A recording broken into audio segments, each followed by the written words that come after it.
12 देखिए, 12 में कह रहा है कि एक आइसक्रीम शंकु में, है ना, शंकु के रूप में है, एक लंबवृत्तीय शंकु जिसकी ऊंचाई दी हुई है और वृत्ताकार सिरे का व्यास क्वेश्चन में दिया हुआ है। तो चलिए सबसे पहले एक शंकु बना लेते हैं। चलिए ये आपका शंकु बना लेते हैं, आइसक्रीम इसमें रखा हुआ है, ठीक है।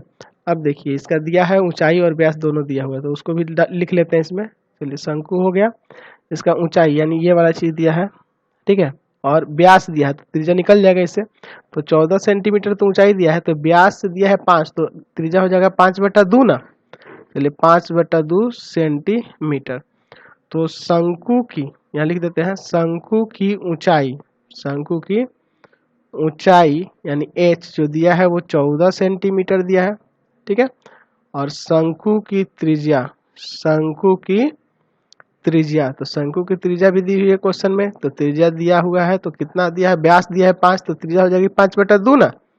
चलिए अब क्या करें आगे कि इसके सिरे पर एक अर्धगोला है, अर्धगोला इसके सिरे पे है, और वो अर्धगोला कैसे है, तो जिसका व्यास, किसका, तो अर्धगोले का जो व्यास है वृत्तीय सिरे के व्यास के बराबर है, यानी कि इसके व्यास, यानी दोनों का व्यास बराबर है, यानी इस पे इसी तरह से है वो, यानी कि इसकी भी त्रिज्या वही हो जाएगी, अर्धगोले की भी त्रिज्या समान हो जाएगी शंकु के, अर्धगोले की त्रिज्या, अर्धगोले की त्रिज्या भी वही हो जाएगी जो शंकु की त्रिज्या है, यानी 5/2 सेंटीमीटर। आगे क्या कह रहा है क्वेश्चन में, शंकु में रखे बर्फ का आयतन, यानी इसका पूरा आयतन निकालना है, ठीक है।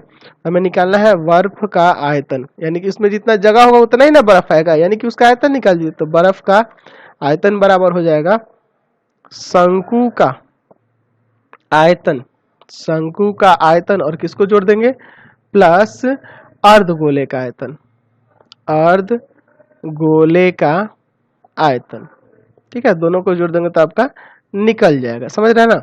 चलिए तो शंकु का आयतन क्या होता है, तो शंकु का आयतन होता है 1/3 पाई आर स्क्वायर एच, और अर्धगोले का आयतन होगा 2/3 पाई आर क्यूब। दोनों के लिए आर सेम ही है, ठीक है, तो इसलिए सबके लिए स्मॉल लेटर ही यूज किए हैं।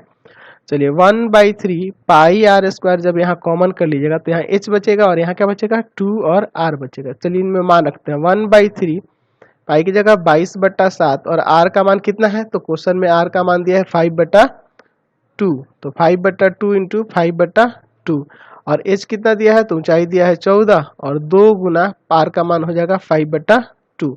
चलिए आगे स्टेप में क्या करेंगे, तो इसको काट सकते हैं, यहाँ 2 से 2 ये कट जाएगा, यहाँ भी देखिए इसको काटिए 11 बार में, तो ऊपर हो जाएगा कितना है 50 25, और 25 में 11 से गुना करिएगा तो आ जाएगा 275, और नीचे देखिए 7 21 21 दूना 42, ये देखिए 14 और 5 कितना हो जाएगा 19। चलिए 19 में जब इससे गुना कर दीजिएगा, ये तो सेंटीमीटर क्यूब में आएगा ना, तो 19 से जब 275 में गुना करिएगा तो आएगा 5225, और बट्टा में क्या है आपका 42 सेंटीमीटर क्यूब। तो भाग करिएगा तो इसमें लगभग में आ जाएगा 124.4 सेंटीमीटर क्यूब। ये आ गया आपका आंसर, बर्फ का आयतन आ गया। क्वेश्चन नंबर 13 देखिए, कह रहा है कि